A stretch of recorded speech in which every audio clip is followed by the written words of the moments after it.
गायत्री मंत्र को मंत्रों का महामंत्र कहा जाता है। ये प्रभावशाली मंत्र जीवन के हर पहलू में हमें बेहतर बनाता है, हमारी सुरक्षा करता है। इसके जप से हमारी बुद्धि प्रकाशित होती है, स्वास्थ्य और धन की वृद्धि होती है और हमारे शरीर, मन और आत्मा को शांति मिलती है। ऐसा कहा जाता है कि इसके हर अक्षर के उच्चारण से एक देवता का आह्वान होता है, लेकिन ध्यान रखना चाहिए कि इसका उच्चारण बिल्कुल शुद्ध और प्रॉपर हो। वैदिक स्टाइल प्रॉपर चैंटिंग और शुद्ध उच्चारण के लिए एक वीडियो का लिंक डिस्क्रिप्शन बॉक्स में दिया गया है। आप बाद में लिंक पर क्लिक करके उसे सुन सकते हैं। गायत्री मंत्र का अर्थ है हम उस परम पूज्य भगवान सृष्टि के रचयिता का ध्यान करते हैं, जिनका तेज और दिव्य प्रकाश सभी लोगों, शारीरिक, मानसिक और आध्यात्मिक को प्रकाशित करता है। हम उस दुख नाशक, पाप नाशक, सुख स्वरूप परमात्मा को अंतःकरण में धारण करें और यह दिव्य प्रकाश हमारी बुद्धि को आलोकित करे। गायत्री मंत्र को सर्व रोग निवारिणी गायत्री कहा गया है, जिसका अर्थ यह है कि गायत्री सभी रोगों को दूर करने वाली है। इसे सर्व दुख परिहारिणी गायत्री कहा गया है, जिसका अर्थ यह है कि गायत्री सभी दुखों को दूर करती है। और गायत्री को सर्वफल सिद्धि गायत्री भी कहते हैं, यानी गायत्री सभी इच्छाओं की पूर्ति करने वाली है। गायत्री सभी की दाता है। गायत्री मंत्र का जाप करने से व्यक्ति में अनेक प्रकार की शक्तियां उत्पन्न होती हैं। पर दोस्तों, क्या आपको पता है कि इस शक्तिशाली मंत्र का स्रोत क्या है? ये कहां से ओरिजिनेट हुआ? किस ऋषि द्वारा सबसे पहले इसका उच्चारण किया गया? आज के वीडियो में हम इस महान मंत्र के ओरिजिन के बारे में आपको जानकारी देंगे और आप जानेंगे कि महान गायत्री मंत्र इस संसार को कैसे मिला। यह ऋषि विश्वामित्र की कहानी है, ह्यूमन पावर से परे डिवाइन पावर की शक्ति की कहानी। तो अंत तक बने रहें और इस रोचक कहानी का आनंद लेते हुए गायत्री माता का आशीर्वाद प्राप्त करें। ये बात सतयुग की है। विश्वामित्र एक महान राजा थे, जिनके राज्य में प्रजा समृद्ध थी और धर्म की स्थापना बड़ी ही मजबूती के साथ हुई थी। लोग सद्भावना से रहते थे, साधना में लगे रहते थे, प्रकृति से जुड़कर रहते थे और खुशहाल जीवन व्यतीत करते थे। समय समय पर राजा विश्वामित्र सबकी समृद्धि सुनिश्चित करने के लिए अपने सैनिकों के साथ राज्य के भ्रमण पर जाते थे और पूरे एक वर्ष में सारे राज्य का भ्रमण करते थे। अपने ऐसे ही एक भ्रमण पर वो निरीक्षण पूरा करने वाले थे, लेकिन महल में लौटने से पहले उनका एक अंतिम पड़ाव रहता था और ये पड़ाव था उनके गुरु ऋषि वशिष्ठ का आश्रम। ये आश्रम कुछ पेड़ों और झोपड़ियों वाला एक छोटा सा साधारण आश्रम था, जिसमें ऋषि वशिष्ठ अपने शिष्यों के साथ रहते थे। ऋषियों में वशिष्ठ को ब्रह्म ऋषि की उपाधि दी गई थी, क्योंकि उन्होंने इतनी महान आध्यात्मिक ऊंचाई प्राप्त कर ली थी कि वे हर समय भगवान के साथ निरंतर एकता में रहते थे। उनकी चेतना दिव्यता का एक आदर्श दर्पण थी।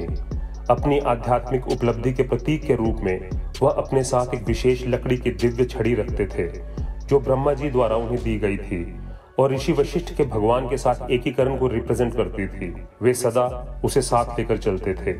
विश्वामित्र वशिष्ठ का अभिवादन करने के लिए उनके आश्रम में जाते हैं। ऋषि वशिष्ठ का व्यक्तित्व बहुत ही प्रभावशाली था। उनकी लंबी घुंघराली बहती हुई सफेद दाढ़ी थी। अपने आकर्षक गठे हुए शरीर से वे देवत्व, प्रेम और शांति को दर्शाते थे। उन्होंने अपने आश्रम में राजा विश्वामित्र का स्वागत किया। छोटा सा आश्रम प्रकृति की सुंदरता को दर्शा रहा था और अनेक तरह के वृक्ष, पशु, पक्षी वन में चार चांद लगा रहे थे। वशिष्ठ ने राजा को नमस्कार किया और उनसे राज्य का हाल जाना। थोड़ी देर कुशल क्षेम जानने के बाद ऋषि वशिष्ठ ने राजा विश्वामित्र को भोजन के लिए पूछा। वे बोले, राजन, आप अपने राज्य के दौरे के बाद थक गए होंगे। आखिर आप पूरे एक साल से यात्रा कर रहे हैं। हमें आप भोजन परोसने की आज्ञा दें। विश्वामित्र खुशी खुशी अपने गुरु के प्रस्ताव के लिए सहमत हो गए। हालांकि मन ही मन वह इस बात को लेकर असमंजस में थे कि ऋषि इतनी बड़ी पूरी सेना के लिए पर्याप्त भोजन की व्यवस्था कैसे करेंगे, वह भी एक जंगल के बीच में। तभी विश्वामित्र ने देखा कि ऋषि वशिष्ठ अपनी गायों के चारागाह की ओर देख रहे थे। कई गायों में से एक शांत स्वभाव की गाय ने उनका ध्यान आकर्षित किया। इसमें कुछ खास था। यह इच्छा पूरी करने वाली दिव्य गाय नंदिनी थी। अपने स्वामी की जरूरत जानकर वह दिव्य, चमत्कारिक, अनोखी गाय खुद ही ऋषि वशिष्ठ के पास आ गई। ब्रह्म ऋषि वशिष्ठ ने गाय से पूछा, क्या तुम हमारे मेहमानों के लिए एक महान भोज तैयार करोगी?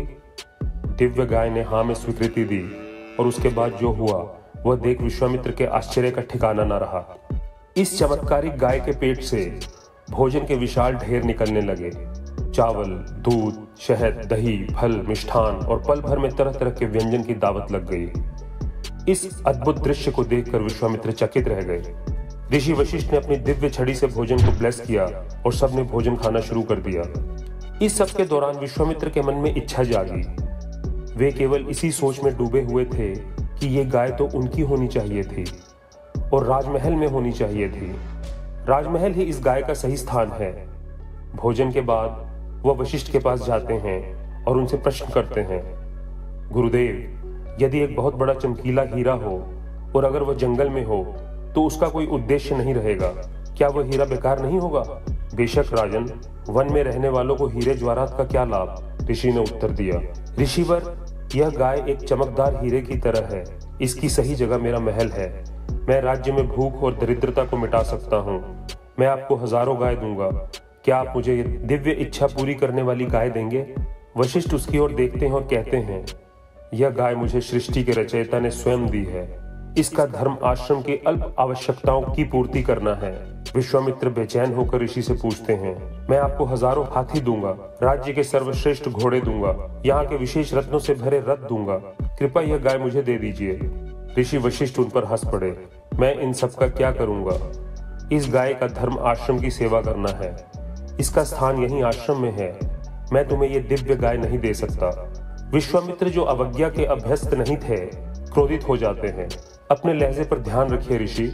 आपको पता होना चाहिए कि आप किससे बात कर रहे हैं। जिस भूमि पर आप खड़े हैं, यहाँ सब कुछ मेरा है। गाय तो मैं लेकर रहूंगा।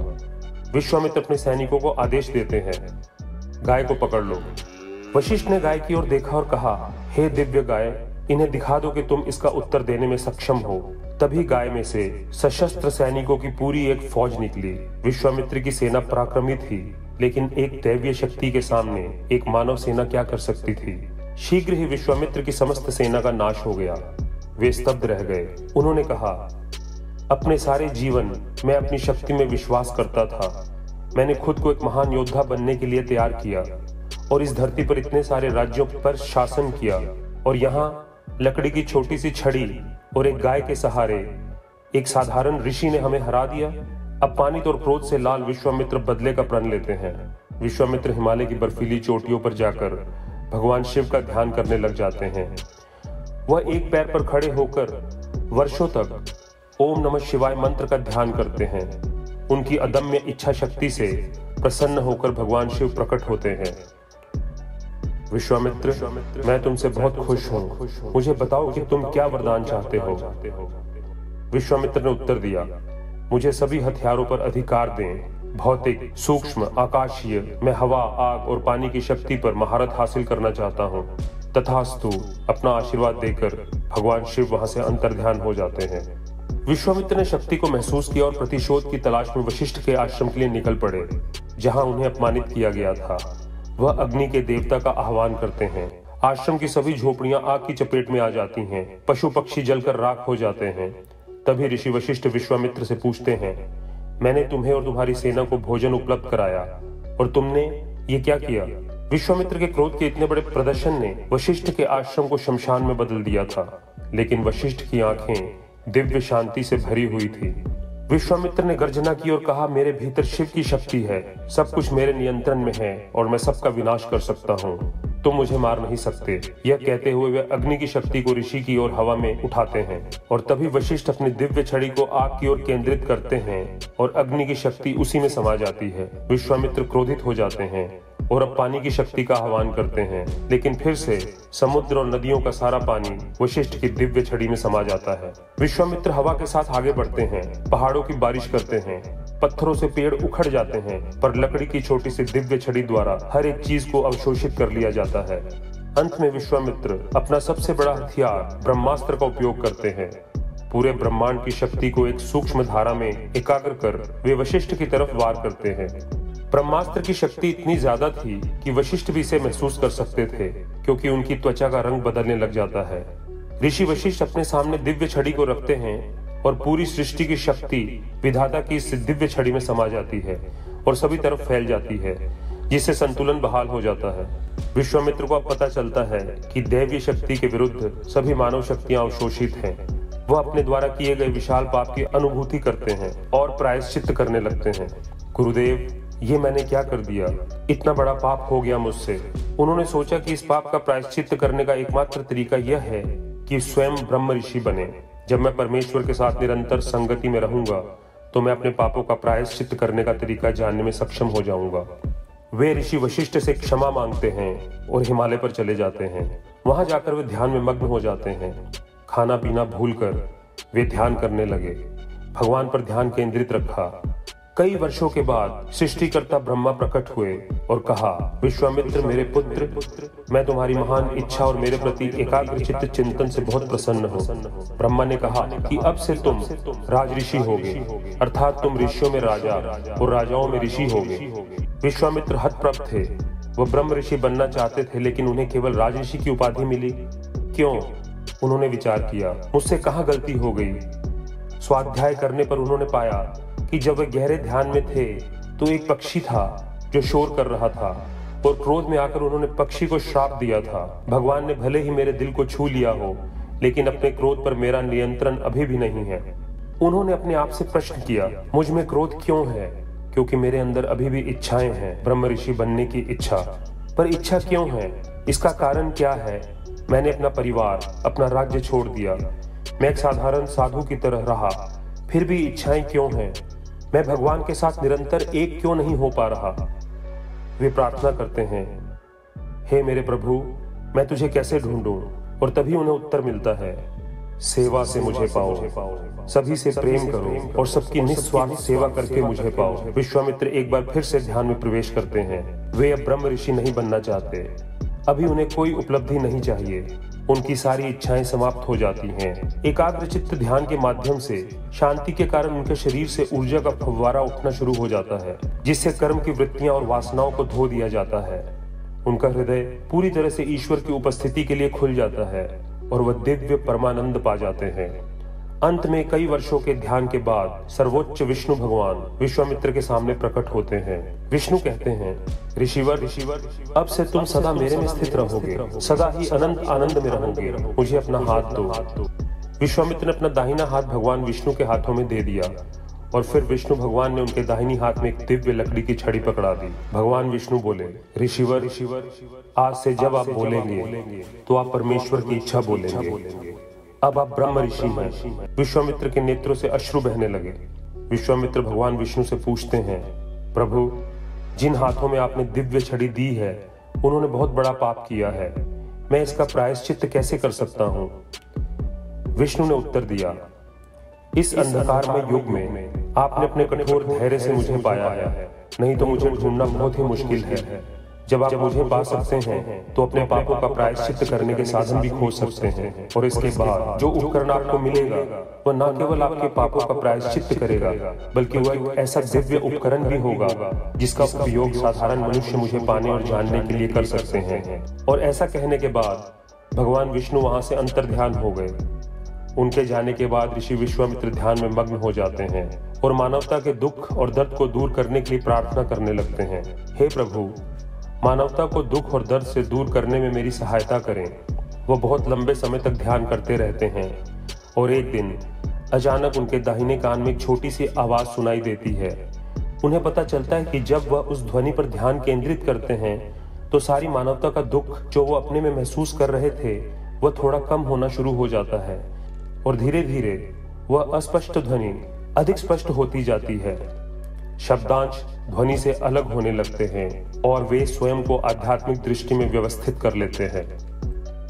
24 अक्षर और 3 पंक्तियां उन्हें दिखने लगती हैं और वह उच्च स्वर में जप करना शुरू कर देते हैं। ओम भूर्भुवस्वः तत्सवितुर्वरेण्यं भर्गो देवस्य धीमहि धियो यो नः प्रचोदयात्।